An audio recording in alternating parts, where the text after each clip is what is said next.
নমস্কার, কেমন আছো সবাই? আমি নমিতা, আমার একটা নতুন ব্লগে সবাইকে স্বাগত। দেখো আজকে তুলসী মঞ্চটা পরিষ্কার করবো, আর চারদিকে দেখো কত তুলসী গাছ, দেখে বেশ ভালো লাগছে না? কিন্তু 6 মাস আগে, কিন্তু 5-6 মাস হবে, 5-6 মাস আগে কিন্তু আমার একটা তুলসী গাছও ছিল না, জানো তো।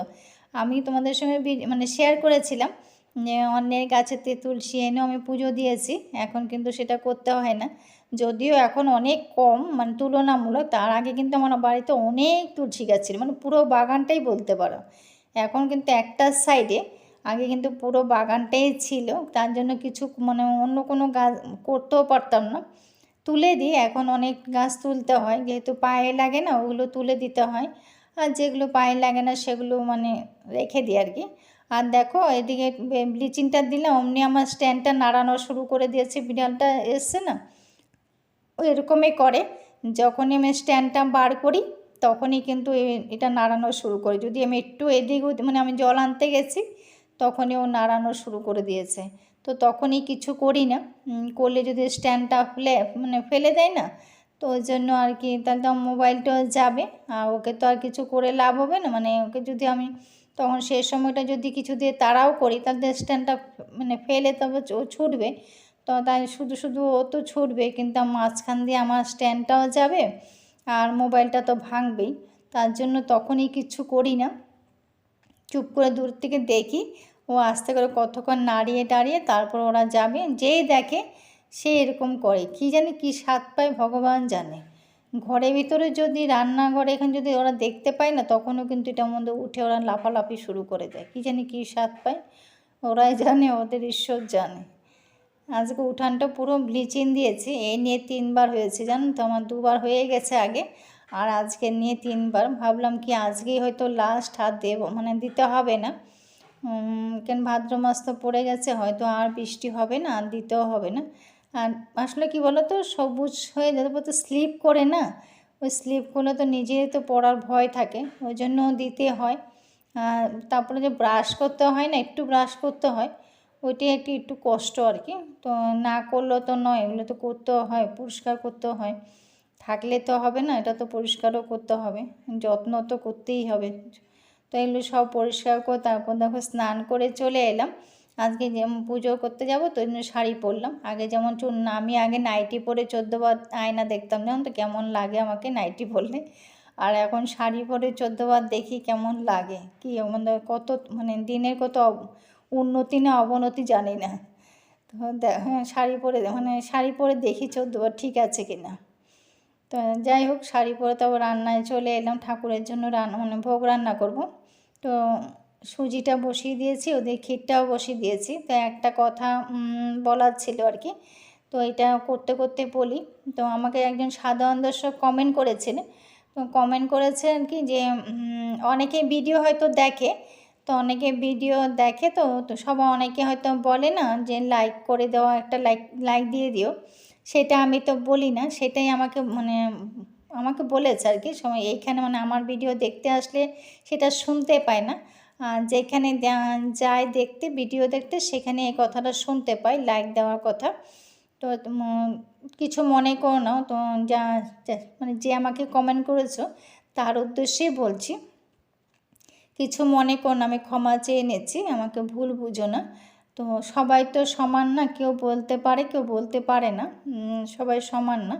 আর বলার কারণ একটাই, এটার মধ্যে কোনো আর কোনো ইয়ে নেই, যে সবাই তো আমরা যে যারা যারা আমরা ব্লগার, ভিডিও করতেও, তারপরে আপলোড করতে, ভয়েস দিতে, সব কিছু করতে কিন্তু একটা পারিশ্রমিক আছে।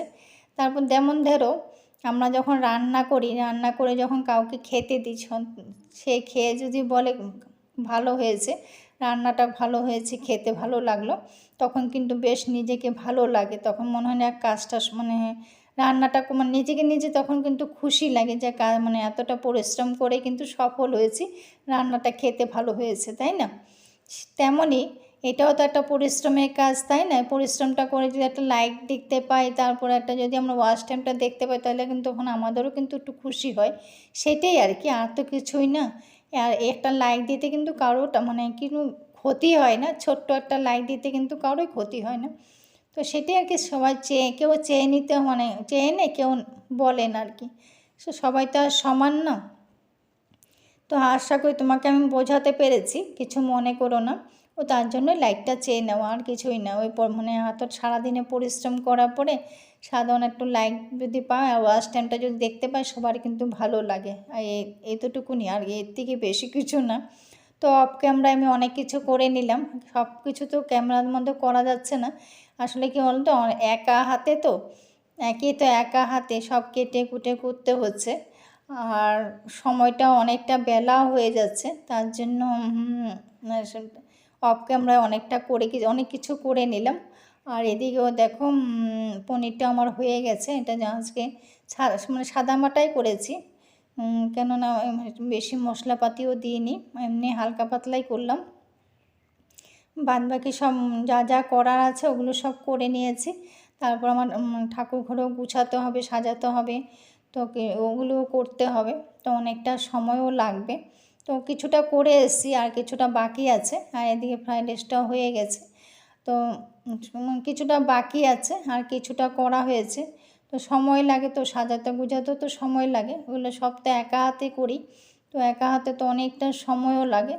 তো কিছুটা রাতেও করেছি, আর কিছুটা এখনও করেছি, মানে সকালবেলা উঠেও কিছুটা করেছি, আর এখন গিয়ে আবার কিছুটা করতে হবে। আর এদিকে আমার সবটা কমপ্লিটও হয়ে গেছে, এটা হয়ে গেলে হয়ে যাবে। তো এটাও হয়ে গেছে, আর এখন যাব ঠাকুর ঘরে। আর ওদের সে যেহেতু আমার উপর নিচ না, দোতলা একবার নামো আবার উঠো না, ওই জন্য মানে অনেকটা সময়ও লাগে, পরিশ্রমও হয়, ওইটি আর কি। তো এখন গোপুসোনাকে একটু স্নান করিয়ে দেব। আর এদিকে মোটামুটি আমার সাজানো হয়ে গেছে, যেটুকুন পেরেছি, মানে আমার যেটুকুন সামর্থ্য আর যেটুকুন আমার শক্তি, অতটুকুন দিয়ে আমি করেছি। এর থেকে বাইরে তো আর কিছু করতে পারবো না, তাই না বলো? তো যতটুকুন শরীরের শক্তি আছে, যতটুকুন সামর্থ্য আছে, তার মাধ্যমেই করেছি। তাতেই আমার নিজেকে নিজে আমার খুশি, আমি যে অতটুকুন করতে পেরেছি, এটাতেই আমি খুশি। বাকিটা তো ঠাকুর জানে, ঠাকুরের ওপর সবটা। মোটামুটি গোছানো হয়ে গেছে। আর এদিকে শুধু গোপুসোনাকে স্নান করে ড্রেসটা পরিয়ে দেবো, পরিয়ে দিলে হয়ে যায়। ড্রেসটা কালকে ছেলে ড্রেসটা কিনে এনেছে ওর জন্য আরেকটা, তো এটা পরাবো আজকে। ওটা পরিয়ে দিলে হয়ে যাবে, মানে ড্রেস পরিয়ে ওকে বসিয়ে দিলে মোটামুটি আমার কমপ্লিট হয়ে যাবে। তারপর সাজানো গোছানো আর কি, ভোগ দেওয়ার ব্যাপারটা আছে। তো এটাই, ড্রেসটা আনতেই যাচ্ছি, নিয়ে বসতে ভুলে গেছি, ওটা আনতেই গেছি। ড্রেস পরিয়ে বসিয়েও দিলাম, মানে মোটামুটি সব গোছানো হয়েও গেছে।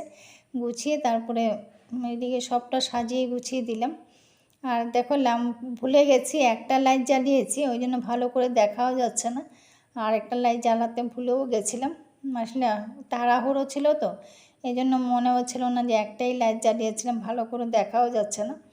আর আসলে একটু অন্ধকার অন্ধকার হয়ে গেছে, তো যেটুকুন হয়েছে সেটুকুনের মধ্যেই রেখেছি আর কি। তো মোটামুটি আমার পুজো কমপ্লিট হয়ে গেছে। আর সবটা যেটুকুন মানে প্রিপারেশন করেছিলাম সেটুকুন পুরোটা সাজিয়ে দিয়েছি। আর আজকে দুটো পদ্ম ছিল, পদ্ম আজকে মানে আর পদ্ম গাছে আর পদ্ম নেই, সব শেষ, বর্ষার জলে সব নষ্ট হয়ে গেছে।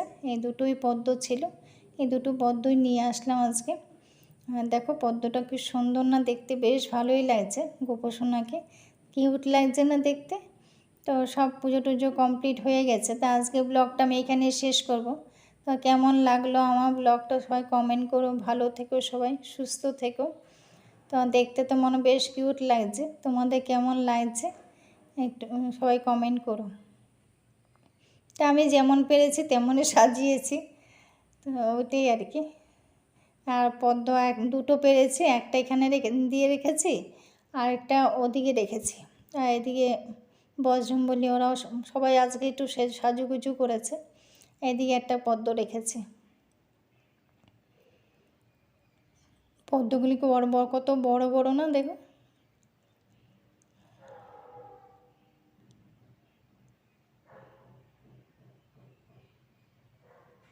একটা দুলেও নিল গোপোষণা আজকে।